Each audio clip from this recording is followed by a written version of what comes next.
Thank you, Mr. Toastmaster. Fellow Toastmasters, most welcome guests. Robert's Rules in business session brings me that pleasurable kind of stress. I think it's the funnest part of a meeting. Robert's Rules, our parliamentarian procedure, can help keep a meeting in order, give a voice to the members, and help business sessions run smoothly. How many people were a little bit confused on the business session that we had here today? Well, this is some good timing then. I'm glad I chose this topic. I'm going to run through a main motion, how that's brought forward, run through an amendment, and then an amendment to the amendment. Robert's Rules is fairly complicated, but with these three tools, I think it'll help us all moving forward. And I'm going to use the example of, I'm kind of going to twerk a little bit the motion that was made earlier today, and I'm going to say that our member Ron Kozulik, one of the favorite motions Ron brought up was about a retractable roof, but we're not going to talk about that one. We're going to talk about, Ron brought up a motion to say, and I'm going to keep it short, all members should wear underwear. So Ron stands up and he says, I move that all members should wear underwear. And the chairperson then says, would someone like to second that motion? Now, if nobody seconds that motion dies and does not get to continue to be spoken on. But if somebody does, they simply raise their hand, and then the motion is now on the floor. And in order for it to be on the floor, the chairperson will say, we had a motion to all members wear underwear, and it was seconded. We will now have discussion. The first person that's able to speak on it is the person that actually brought up the motion. So Ron would stand up and say, I move that all members wear underwear because it's a good thing to do. And then the chairperson will say, would anyone like to speak for or against that? Now, generally, as a chairperson, you can actually say, would anyone like to speak against that? If someone's for it, they're just not going to speak, that's okay. But you can actually try to speed things along by just saying, would someone like to speak against that? Now, I'm just going to throw out a name, and let's say Andrew decides to make what's called an amendment. Now, an amendment is simply either crossing words out from the main motion or adding words to it. So the main motion is, I move that all members wear underwear. I think I'm keeping the right motion together. And Andrew says, I would like to add the words red. So then the chairperson says, would someone like to second the motion? And then Yoshi says, I would like to second the motion. The chairperson says, we now have an amendment on the floor to add the words red. And Andrew, the person that brought up the amendment, can now speak on it. And then after he's spoken, anyone else has the opportunity to speak for or against it. One of the things of Robert's Rules to help to make sure that every member has a say is that once you've spoken, everybody else needs to speak before you can speak again. And sometimes this is hard for the chairperson to control, but Roger gets up and says, yeah, I think it's a great idea to add the word red. And then Julia stands up and says, I disagree, and I don't want to add the word red. Then Roger stands up again, and as a chairperson, I would say, Roger, you're out of order. And I love saying that to you, Roger, sorry. Roger, you're out of order. Everybody else has an opportunity to speak first. Would anyone like to speak?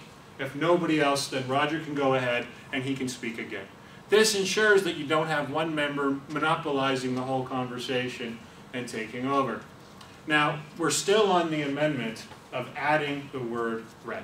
So then the chairperson will ask for a vote and actually ask, is there any more for or against? So the chairperson is really closing debate. And the way they're doing that is by re-saying the motion. Now, if the motion is too long, this is where the chairperson can ask the secretary to read the motion. But generally, it's the chairperson that is going to be the one saying it. But if it is too long, the secretary, in this case me today, is writing it down and can actually say it.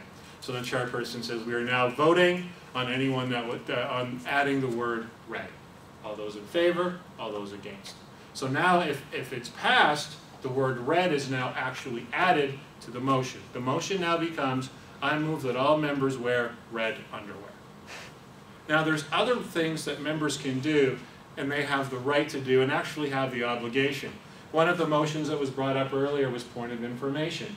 Point of information is an incidental motion, and when that is made, the chairperson is making a decision right away and actually answering what that motion is. So Lamine, point of information, I would like to know if this means all the time, or some question about the motion. And he can direct it through the chair to the person that made the motion or anybody else that he feels to ask for that, to get the information that he needs. You also heard another motion, point of order. Point of order is when any rules in the procedure are being broken. And again, the chair needs to answer this right away. So Vitaly stands up and says, point of order. I'm not sure where to go with this. I just wanted to throw Vitaly's name in there. He stands up and says, point of order. Somebody else had started point of information, and their motion precedes yours. Something in terms of rules were broken in the way that the motion was handled. The chairperson then would say, make a decision very quickly, and it has to be done right away. And the motion Vitaly can make, or the motion that Lamine can make, they can interrupt. They are allowed to do that. There's no debate, and the decision is made by the chair. So we're now back to the actual motion that was on the floor by Ron, that is now, I move that all members wear red underwear. So nobody else wants to speak on it. The chairperson now says we're going to go to a vote.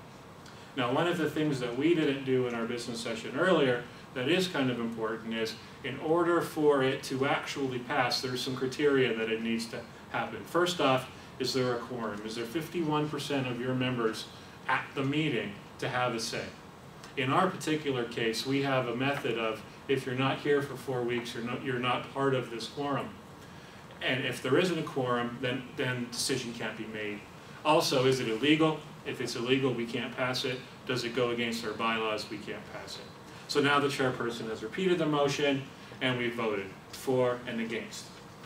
A main motion is simply just needs a majority to pass.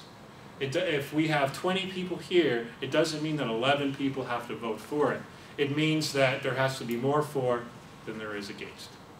If it passes, the chairperson then will say motion carried or motion defeated. Thank you. That's just some of the basics of Robert's rules, and it goes a little bit more in-depth than that. But remember, as a member, we have obligation to help the chair and obligation to be part of the business session. I will just end with this last thing. I personally liked the motion that was brought up about all members wearing underwear. And sometimes we make fun motions to practice here. But I think the more that we practice and the more we do this, the more as members we have a say and a right, and we can have our business sessions run smoothly. And this is how we run an effective club. Thank you, Mr. Toastmaster.